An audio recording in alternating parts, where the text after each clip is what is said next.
RSS ಮತ್ತು ಕಾಂಗ್ರೆಸ್ ನಾಯಕರ ನಡುವಿನ ಯುದ್ಧ ಸದ್ಯಕ್ಕೆ ನಿಲ್ಲುವಂತ ಲಕ್ಷಣಗಳು ಕಾಣಿಸ್ತಾ ಇಲ್ಲ. ಯಾಕೆಂದ್ರೆ ಆರ್ಎಸ್ಎಸ್ನ ನಾಯಕರಾಗಿರುವಂಥ ಹೊಸಬಾಳೆ ಅವರು ಹೇಳಿರುವಂಥ ಹೇಳಿಕೆಯನ್ನು ಮುಂದಿಟ್ಕೊಂಡು ಪ್ರಮುಖವಾಗಿ ಸಮಾಜವಾದಿ ಮತ್ತು ಸೆಕ್ಯುಲರ್ ಅಂದ್ರೆ ಜಾತ್ಯತೀತ ಪದವನ್ನು ಸಂವಿಧಾನದಿಂದ ತೆಗಿಬೇಕಾ, ಇದರ ಬಗ್ಗೆ ವಿಚಾರ ಮಾಡಬೇಕು ಅನ್ನುವಂಥ ಹೇಳಿಕೆಯನ್ನು ಆರ್ಎಸ್ಎಸ್ ನಾಯಕರಂತ ಹೊಸಬಾಳೆ ನೀಡಿದ್ರು. ಈಗ ಅದೇ ವಿಚಾರಕ್ಕೆ ಮುಖ್ಯಮಂತ್ರಿ ಸಿದ್ದರಾಮಯ್ಯ ಆದಿಯಾಗಿ ಕಾಂಗ್ರೆಸ್ನ ಎಲ್ಲಾ ನಾಯಕರು ಕೂಡ ಪ್ರಶ್ನೆ ಮಾಡ್ತಾ ಇದ್ದಾರೆ. ಆರ್ಎಸ್ಎಸ್ ಸಂವಿಧಾನ ವಿರೋಧಿ ಅಂತ ಒಂದು ಹಣೆಪಟ್ಟಿಯನ್ನು ಮತ್ತೆ ಅಂಟಿಸುವಂತ ಪ್ರಯತ್ನ ಮಾಡ್ತಿದ್ದಾರೆ. ಆದರೆ ಇದಕ್ಕೆ ಬಿಜೆಪಿ ಕಾಂಗ್ರೆಸ್ ಅನ್ನೇ ಟಾರ್ಗೆಟ್ ಮಾಡಿ ಅವ್ರು ಹೇಳುವಂತ ಮಾತಲ್ಲಿ ತಪ್ಪೇನಿದೆ ಅಂತ ನೇರವಾಗಿ ಸವಾಲನ್ನು ಹಾಕ್ತಾ ಇದೆ.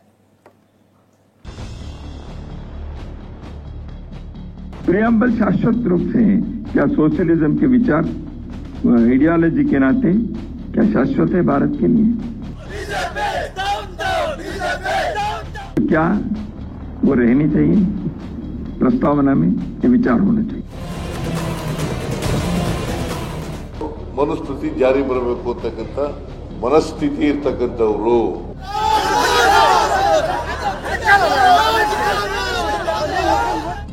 ಆಕ್ರೋಶ ಭುಗಿಲೆದ್ದಿದೆ. ಎಲ್ಲಿ ನೋಡಿದ್ರೂ ತಳ್ಳಾಟ, ನೂಕಾಟ, ಪರಸ್ಪರ ಧಿಕ್ಕಾರದ ಘೋಷವಾಕ್ಯ. ಇದು ರಾಜ್ಯ ಬಿಜೆಪಿ ಕಚೇರಿ ಮುಂದೆ ನಡೆದ ದೊಡ್ಡ ಹೈಡ್ರಾಮಾ. ಸಂವಿಧಾನ, ಇಂದಿರಾ ಗಾಂಧಿ ವಿಚಾರಕ್ಕೆ ಬಿಜೆಪಿ ಹಾಗೂ ರಾಷ್ಟ್ರೀಯ ಸ್ವಯಂ ಸೇವಕ ಸಂಘದ ವಿರುದ್ಧ ಕಾಂಗ್ರೆಸ್ ಸಮರವನ್ನೇ ಸಾರ್ಬಿಟ್ಟಿದೆ.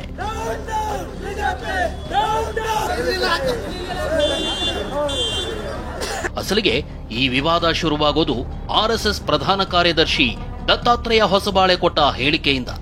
ನವದೆಹಲಿಯ ಅಂಬೇಡ್ಕರ್ ಅಂತಾರಾಷ್ಟ್ರೀಯ ಕೇಂದ್ರದಲ್ಲಿ ಆರ್ಎಸ್ಎಸ್ ಕಾರ್ಯಕ್ರಮ ಆಯೋಜಿಸಿತ್ತು.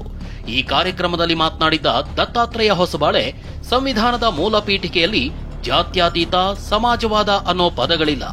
ಇವುಗಳನ್ನ ತುರ್ತು ಪರಿಸ್ಥಿತಿ ಸಂದರ್ಭದಲ್ಲಿ ಸೇರಿಸಲಾಗಿದೆ. ಈ ಎರಡೂ ಪದಗಳು ಪೀಠಿಕೆಯಲ್ಲಿ ಇರಬೇಕಾ ಅಂತ ಪ್ರಶ್ನಿಸಿದ್ದಾರೆ. ಆ ಮೂಲಕ ಸಮಾಜವಾದ ಮತ್ತು ಜಾತ್ಯತೀತ ಪದಗಳನ್ನ ತೆಗೆದುಹಾಕೋದಕ್ಕೆ ಚರ್ಚೆ ನಡೀಬೇಕಿದೆ ಅಂತ ಕರೆ ಕೊಟ್ಟಿದ್ರು.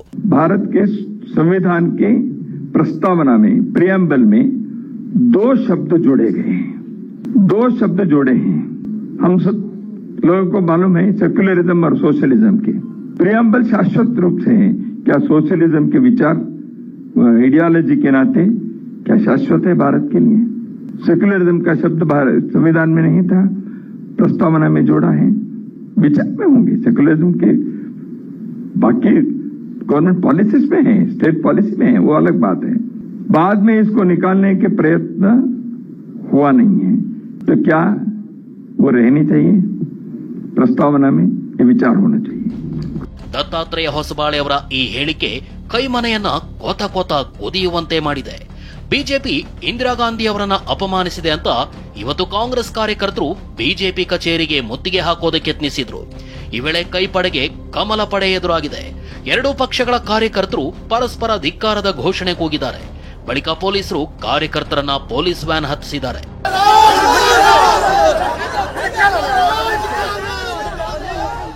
ಹೊಸಬಾಳೆ ಮಾತಿಗೆ ಕಾಂಗ್ರೆಸ್ ನಾಯಕರು ಕೆಂಡ. ಜಾತ್ಯತೀತ ಹಾಗೂ ಸಮಾಜವಾದ ಅನ್ನೋ ಪದ ತೆಗೆಯೋ ಮಾತಿಗೆ ಕೈಮನೆಯ ನಾಯಕರು ಕೆರಳಿದ್ದಾರೆ. ಹೊಸಬಾಳೆ ಮಾತಿಗೆ ಪ್ರತಿಕ್ರಿಯಿಸಿದ ಸಿಎಂ ಸಿದ್ದರಾಮಯ್ಯ, ಅವರದ್ದು ಸಂವಿಧಾನ ಬದಲಿಸೋ ಮನಸ್ಥಿತಿ ಅಂದಿದ್ದಾರೆ.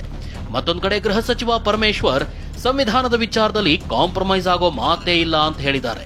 ಅವರು ಆರ್ಎಸ್ಎಸ್ ನವರು ಯಾವಾಗಲೂ ಕೂಡ ಮನುಸ್ಮೃತಿನಲ್ಲಿ ನಂಬಿಕೆ ಇಟ್ಕೊಂಡಿರೋರು. ಅವರು ಮತ್ತೆ ಸಂವಿಧಾನ ಬದಲಾವಣೆ ಆಗಬೇಕು, ಮನುಸ್ಮೃತಿ ಜಾರಿ ಬರಬೇಕು ಅಂತಕ್ಕಂಥ ಮನಸ್ಥಿತಿ ಇರ್ತಕ್ಕಂಥವ್ರು. ವಿವಿಧತೆಯಲ್ಲಿ ಏಕತೆ ಇದೆ ಅನ್ನುವಂಥ ಅದನ್ನು ನಾವು ಅರ್ಥ ಮಾಡ್ಕೋಬೇಕು. We are different people. ನಮ್ಮ ಬೇರೆ ಬೇರೆ ಭಾಷೆ ಇದೆ, ಬೇರೆ ಬೇರೆ ಸಂಸ್ಕೃತಿ ಇದೆ, ಬೇರೆ ಬೇರೆ ಜಾತಿಗಳಿದ್ದಾವೆ, ಧರ್ಮಗಳಿದ್ದಾವೆ.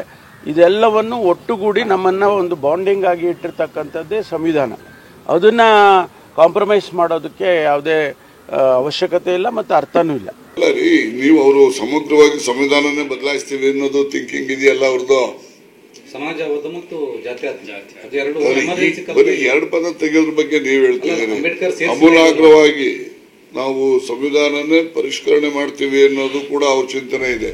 ಕಾಂಗ್ರೆಸ್ ನಾಯಕರು ಹೀಗೆ ವಾಗ್ದಾಳಿ ನಡೆಸುತ್ತಿದ್ರೆ ಬಿಜೆಪಿ ನಾಯಕರು ದತ್ತಾತ್ರೇಯ ಹೊಸಬಾಳೆ ಅವರ ಮಾತನ್ನ ಸಮರ್ಥಿಸಿಕೊಳ್ತಿದ್ದಾರೆ. ಜಾತ್ಯತೀತ ಹಾಗೂ ಸಮಾಜವಾದ ಅನ್ನೋದು ಇಂದಿರಾ ಗಾಂಧಿ ಕೊಡುಗೆ ಅಂತ ಹೊಸಬಾಳೆ ಬೆನ್ನಿಗೆ ನಿಂತಿದ್ದಾರೆ. ಸುಳ್ಳು ಹೇಳೋದು, ವಿಷಯಾಂತರ ಮಾಡೋದು, ತಿರ್ಚೋದು ಕಾಂಗ್ರೆಸ್ನ ಒಂದು ಹಳೆ ಕಾಯಿಲೆ. ಮಾನನೀಯ ದತ್ತಾತ್ರೇಯ ಹೊಸಬಾಳೆ ಅವರು ತುರ್ತು ಪರಿಸ್ಥಿತಿ ಸಂದರ್ಭದಲ್ಲಿ ಸಂವಿಧಾನದ ಪ್ರಿಯಾಂಬಲನ್ನು ಅಂದರೆ ಪೀಠಿಕೆಯನ್ನು ತಿರ್ಚಿರುವ ಸಂಬಂಧಿತವಾಗಿ ಚರ್ಚೆ ನಡೀಲಿ ಅಂತ ಹೇಳಿದ್ದಾರೆ. ತಪ್ಪೇನಿದೆ? ಇದೇನು ಕಾಂಗ್ರೆಸ್ನವ್ರು ಮಾಡಿರುವಂಥ ತಪ್ಪು ಇದೆ ಅಂತ ಅನ್ನೋದನ್ನ ಭಾಳ ಸ್ಪಷ್ಟವಾಗಿ ಹೇಳಿದ್ದಾರೆ.